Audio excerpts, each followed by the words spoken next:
Nous continuons avec cette émission. Maître Moïse Toto, qu'est-ce que vous pensez de cet accord? Entre-temps, nous allons demander aux techniciens de vérifier la radio sur Internet. Les internautes veulent également suivre la radio sur www.svelmedia.info. Maître Moïse Toto.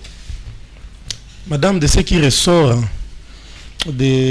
disons des échanges ici, et je salue l'intervention du prof Nyalouma, d'ailleurs qui est mon enseignant pour ceux qui ne le savent pas, et qui a parlé de la banalisation du mal. C'est-à-dire, on a l'impression que ce qui se passe au Congo ne concerne que ceux qui sont à l'est de la République démocratique du Congo. Et c'est ce qui fait mal.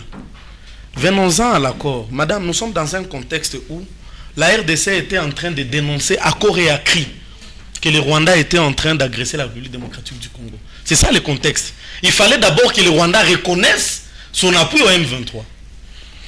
De l'autre côté, on a le Rwanda qui prétendait que la RDC apportait son soutien au FDLR. Et la RDC disait, ce FDLR-là n'existe, comme quelqu'un de l'Union Sacrée le disait ici, il n'existe plus au Congo et on n'a aucun soutien à apporter à ces FDLR-là.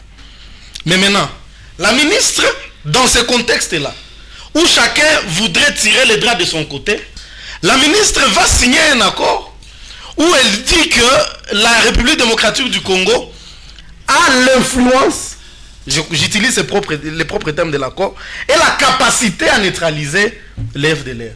C'est-à-dire, en d'autres termes, la ministre reconnaît que la RDC a l'influence sur les FDLR. Ça, c'est d'un côté.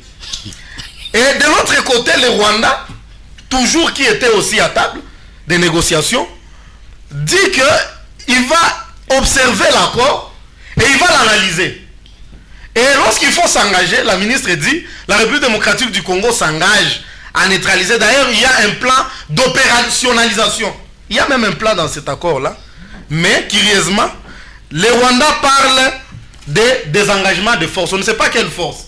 Le Rwanda ne s'est limité qu'à parler, à s'engager après avoir étudié l'accord, après avoir analysé l'accord. Il va seulement s'engager au désengagement de force.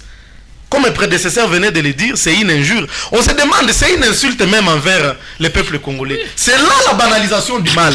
L'on se demande si les gens qui nous engagent, est-ce qu'ils savent à quoi ils nous engagent? Et j'ai suivi quelqu'un ici, bon, puisque les Congolais sont habitués à rompre les accords comme leur chef de l'État, le président Félix Tshisekedi, qui rompt les accords à temps et à contre-temps. Il dit, nous pouvons seulement rompre ces accords-là, puisque le président lui-même est champion dans cette histoire-là de rompre les accords. Nous pensons que nous devrions avoir des gens qui nous représentent et qui comprennent la lourdeur de cette charge-là. On a l'impression, c'est là que je rejoins même l'idée du prof, on a l'impression que les gens banalisent le mal. Si déjà un directeur du cabinet de chef de l'État peut dire que la guerre se trouve à 2000 km de la RDC... Ça, c'est lorsqu'il était encore directeur de la NAPI, hein, avant qu'il ne soit directeur du cabinet du chef de l'État. Mais il a quand même dit, ça montre l'état d'esprit qu'animent ces gens lorsqu'il faut qu'ils signent les accords. Et nous, on a appris en droit international que lorsqu'il faut signer un accord que vous ne comprenez pas, vous pouvez signer sous réserve. Mais ces gens-là, ils sont en train de signer les accords qui nous enfoncent davantage. Madame, le M23 n'a pas été cité dans cet accord. Nulle part. L'AFC n'a pas été cité dans cet accord. Je peux vous mettre au défi. Fouillez partout, vous allez voir. Mais vous avez l'impression que c'est le Rwanda qui a gagné, a tiré la pesanteur de son côté.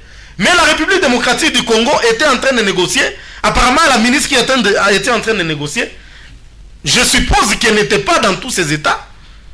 Puisque tout Congolais qui connaît le contexte aujourd'hui, qu'il y a sur le plan international, n'est-ce pas, par rapport entre la République démocratique du Congo et le Rwanda, ne pouvait pas signer un tel accord. À notre point de vue, le Rwanda s'est tiré d'affaire. En tout cas, le Rwanda doit être en train de se frotter les mains, puisqu'aujourd'hui, le Rwanda peut justifier son incursion en République démocratique du Congo. Dire, si le gouvernement congolais reconnaît qu'il y a les FDLR, qu'ils ont la capacité et l'influence sur ces FDLR-là, on peut aller les neutraliser en République démocratique du Congo. Contrairement à notre lutte qui était que le Rwanda reconnaisse qu'il apporte son soutien à M23, aujourd'hui la ministre a dit que, bon, le Rwanda, il doit encore analyser des choses pour pour voir comment neutraliser les forces. Nous pensons que même ceux qui nous gouvernent sont complices de cette guerre-là. Voilà pourquoi il faut porter... C'est vrai qu'aujourd'hui, à la République démocratique du Congo, comme je vous l'avais dit l'autre fois ici, on est devenu on est comme si on était dans un stade où tout le monde doit applaudir. Vous savez qu'on a arrêté des militants des droits de l'homme à Goma, puisqu'ils ont dénoncé, ils n'ont pas été d'accord avec l'état de siège, et ils ont été arrêtés. Lorsque nous disons des choses ici au studio, on pèse ce que l'on dit, mais pour l'amour de la République, nous devons le dire. Les gens qui nous gouvernent, on ne sait pas comprendre ce qu'ils font. Le président de la République lui-même, pendant la campagne électorale, a dit qu'il ne pouvait pas négocier avec M. Paul Kagame. Il a dit que s'il se retrouverait, ça serait au ciel. Mais aujourd'hui, on se retrouve en train de négocier avec le même Rwanda, et le même Rwanda quitte la table de négociation en position de force. Et même celui qu'on envoie, on envoie quelqu'un qui signe des choses, qui engage toutes les générations, mais qui apparemment ne comprend pas disons la pesanteur de ce qu'il a signé. Nous pensons, madame... Mais la ministre, vous l'incriminez beaucoup. La ministre, c'était toute une délégation. Elle n'était pas seule. Bien qu'elle soit à la tête de la délégation, mais c'était toute une délégation. On suppose qu'ils se sont entendus. La délégation congolaise a eu un temps pour réfléchir et ainsi signer cet accord.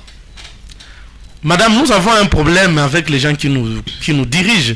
C'est là que nous disons, on peut incriminer la ministre comme responsable, mais c'est un problème du gouvernement et qui engage même les chefs de l'État. Puisque la ministre n'était pas là à son compte privé. Lorsque la ministre signe cet accord-là, elle a engagé l'État congolais. Et l'État congolais aujourd'hui a reconnu la force de FDLR.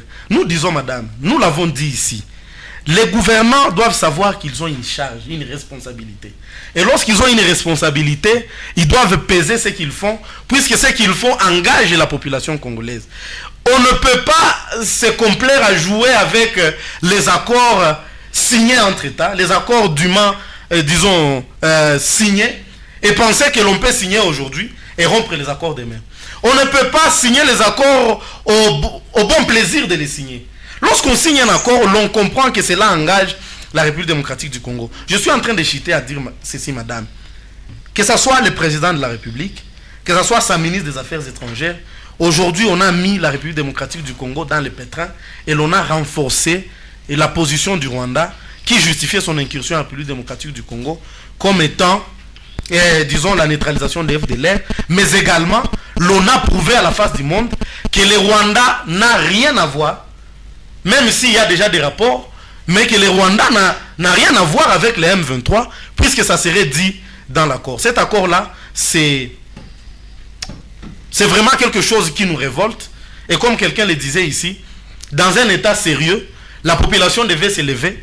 On devait avoir des manifestations pour dire non à ce gouvernement qui est en train de nous mettre, n'est-ce pas, dans des situations qui sont inconfortables. Merci beaucoup.